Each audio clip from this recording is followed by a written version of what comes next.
niveau du monument de la Renaissance africaine. Parce que comme vous le savez, on parle de Renaissance africaine.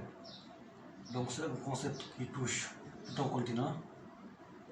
Et à ce niveau, nous ambitionnons de rendre plus attractif le monument. Nous ambitionnons aussi de renforcer le contenu scientifique, c'est-à-dire les œuvres qui se trouvent au sein du monument, pour quand même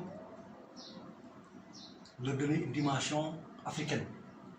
Parce qu'il y a beaucoup de pays au niveau de l'Afrique, mais tous les pays ne sont pas représentés au niveau du monument.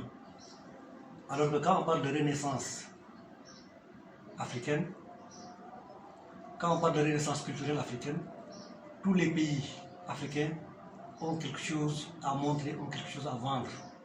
Et à ce niveau quand même, nous voulons carrément renforcer le contenu scientifique qui existe déjà au niveau du monument de la Renaissance africaine.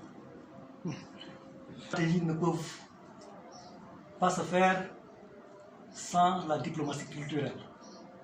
Parce qu'il faut qu'on passe quand même par les représentations diplomatiques accréditées au Sénégal et aussi que ces représentations-là nous envoient des objets ou des symboles représentant leur pays et qui ont un rapport carrément avec la Renaissance africaine.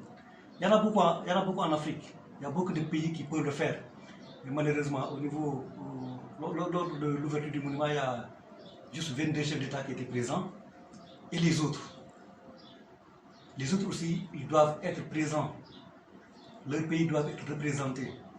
Et nous sommes en train de travailler avec les ambassades, avec les représentations diplomatiques qui sont au Sénégal, pour voir carrément comment renforcer ce volet de la diplomatie culturelle. Statistiques. Dans les statistiques, on peut vous dire exactement pour les années passées, le nombre de visiteurs qu'on a enregistrés. Par contre, pour cette année, qui est une année particulièrement compliquée à cause de cette maladie, donc pratiquement il n'y a pratiquement pas de visites.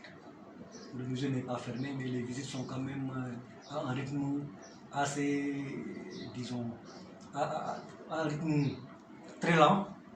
Et du coup, il n'y a pratiquement pas de visites pour cette année. Et comme j'ai dit aussi tout à l'heure, pour les autres années, nous avons les statistiques qui sont là. On peut vous dire exactement le nombre de visiteurs sénégalais, le nombre de visiteurs étrangers, etc., etc. Donc c'est à un rythme assez régulier avec des statistiques aussi qui sont carrément aux normes, qui sont, disons, stables.